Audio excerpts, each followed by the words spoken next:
राधा कृष्ण के साथ में होली खेलने की तो ढेरों कहानियां सुनी होगी आपने। पर आज मैं आपको कृष्ण से संबंधित होली की एक अनसुनी कहानी सुनाने जा रही हूँ। नमस्कार, आदाब, सत श्री अकाल। ये है आपकी अपनी कहानियों का चैनल जिसका नाम है कहानियाँ दिल से। ऐसी कहानियाँ जो निकलती है सीधे दिल से और पहुँचती है सीधे दिलों तक। मैं हूँ आपकी दोस्त गार्गी विद्यान, कहानियाँ लिखती और सुनाती हूँ। आज आपको सुनाने जा रही हूँ अपनी ही लिखी एक कहानी जिसका शीर्षक है एक होली ऐसी भी।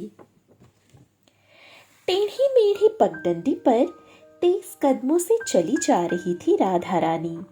सूर्यास्त बस होने ही वाला था। अपने अपने घोंसले में लौटे पक्षियों का कलरव पूरे वातावरण में एक मधुर राग उत्पन्न कर रही थी। फाल्गुनी हवा आम की मंजरियों का स्पर्श करते हुए मतवाली हुई जा रही थी। राधा रानी के आलता रंगे पैरों में नुपुर की रुंझुन करती मधुर ध्वनि के सम्मुख मानो दसों दिशाएं मुग्ध हुए जा रही थी। जल्दी चलो इंदुलेखा, हमारे पास बहुत कम समय है। राधा रानी ने अपने पीछे चली आ रही अपनी सखी इंदु से कहा। किसी दिन तुम्हारे इस कान्हा के कारण हम दोनों को ही खूब डांट पड़ेगी, देख लेना तुम। इंदु ने चुटकी लेते हुए कहा। उधर जमुना किनारे यथारीति कान्हा हाथ में बांसुरी लिए राधा रानी की राह ताक रहे थे। तभी पायल की धीमी आवाज सुनते ही उनके मुख में मुस्कान की एक लकीर खिंच गई। आज तुमने फिर आने में देर कर दी राधा, कान्हा बोले। तुम्हारी जितना आसान नहीं है कान्हा, बड़ी मुश्किल से बहाना बनाकर आना पड़ता है मुझे। अब जल्दी बताओ, कौन सी जरूरी बात करनी थी मुझसे? राधा रानी एक ही सांस में बोल गई। कान्हा ने उनकी बड़ी बड़ी कजरारी आंखों में झांक कर कहा, क्या केवल जरूरी बात सुनने के लिए ही चली आई तुम राधा? यूं ही बिन बात के बुलाने पर क्या नहीं आती तुम? इस प्रश्न के उत्तर में राधा रानी थोड़ा लजाते हुए बोली, यूं बातें न बनाओ कान्हा, कहो ना क्या बात करनी थी? इतने में दूर खड़ी इंदुमती खिलखिला पड़ी राधा और कृष्ण की ऐसी बातें सुनकर। कान्हा ने अपनी बांसुरी से आसमां में चमकते चांदी से चमकीले चांद की ओर इशारा करते हुए कहा, वो देखो राधिका, 2 दिनों बाद रास पूर्णिमा यानी होली है। मेरी इच्छा है इस बार होली में मुझे सबसे पहला रंग तुम लगाओ और तुम्हें सबसे पहला रंग मैं लगाऊं। बोलो, करोगी मेरी ये छोटी सी इच्छा पूरी? राधा रानी ने पलकें झुकाकर धीरे से उत्तर दिया, अवश्य। तो फिर तय रहा, होली वाले दिन भोर भोर ही तुम जमुना किनारे आ जाना, कान्हा बोले। फाल्गुनी बयार मानो और मादक हो उठी। जमुना के जल में चांद का प्रतिबिंब राधा कृष्ण को देख मानो मुस्कुरा रहा था।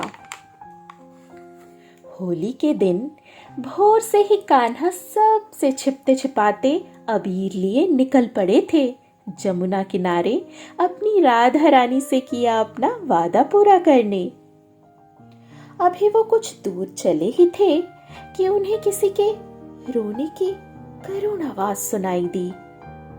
आवाज की दिशा में जाकर उन्होंने देखा, मैले कुचले कपड़े पहने जीर्ण शीर्ण अवस्था में एक लड़का पेड़ के नीचे घुटनों के बीच मुंह छिपाकर रो रहा था। क्या बात है सखा, तुम यहाँ बैठकर रो क्यों रहे हो? उसके कांधे पर हाथ रखते हुए कान्हा ने पूछा। अरे अरे, ये क्या कर रहे हो तुम? मुझे मत छुओ, दूर रहो मुझसे। इस बात पर कान्हा ने मुस्कुराकर पूछा, क्यों भाई, तुम्हें छू लेने से क्या भूकंप आ जाएगा? कान्हा के माथे पर मोर पंख हवा में मंद मंद हिल रहा था। मैं एक शूद्र हूँ, मेरे बाबा एक कुष्ठ रोगी है। कुछ दिनों पहले तक तो मुझे और बाबा को छोटे मोटे काम मिल जाते थे, पर जब से बाबा बीमार हुए मुझे कोई काम पर नहीं रखता। माँ का देहांत तो बचपन में ही हो गया था। सिसकते हुए वो लड़का बोला। नाम क्या है तुम्हारा मित्र? कान्हा ने पूछा। मेरा नाम बकुल है, मैं दूर के गांव संकेता का रहने वाला हूँ। हम बहुत गरीब है, घर में खाने के लिए अन्न का एक दाना तक नहीं है। बाबा की औषधि भी अब समाप्त हो गई है। आज सब लोग होली खेल रहे होंगे और मैं कहते हुए बकुल की आंखों से झरझर आंसू झरने लगे। मैं खेलूंगा ना तुम्हारे साथ होली सखा, कान्हा बोले। कान्हा के मुख से अपने लिए सखा शब्द सुनकर बकुल अवाक रह गया।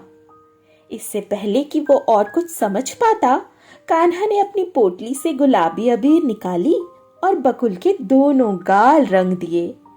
देखते ही देखते उन्होंने उसे अपने गले से लगा लिया। बकुल हतप्रभ सा खड़ा की खड़ा रह गया। अरे सखा, मुझे नहीं लगाओगे रंग? बकुल ने कान्हा के हाथ से अबीर ली और उनके गालों को रंग दिया। बकुल के गुलाबी अबीर से सने गालों के रास्ते से होकर आंसू की पतली सी धारा बह निकली। उधर कान्हा बंसी बजाते हुए आगे बढ़ गए। जमुना किनारे। कितनी देर कर दी कान्हा, कब से तुम्हारा इंतजार कर रही हूँ। कहते कहते जैसे ही राधा रानी कान्हा की ओर बढ़ी, उन्होंने देखा कि कान्हा के गाल तो पहले ही गुलाबी अबीर से रंगे हुए हैं। इससे पहले कि वो कुछ और पूछती, कान्हा ने थोड़ी देर पहले की पूरी घटना राधा रानी को सुना दी। पूरी घटना जानने के बाद राधा रानी स्वयं ही कान्हा के कदमों में झुक गई। कान्हा, तुम वास्तव में पूज्य हो, मेरे लिए, सबके लिए। कहते हुए राधा रानी ने पीला अबीर कान्हा के चरणों में अर्पित कर दिया। कान्हा ने प्यार से अपनी राधा रानी को उठाया और अपने गालों में लगे गुलाबी अबीर से उनके भी गाल रंग दिए। हया के रंग गुलाबी अबीर के साथ मिलकर राधा रानी के चेहरे में खूब खिल रहे थे। धरती पर रंगोत्सव यानी होली की शुरुआत हो चली थी।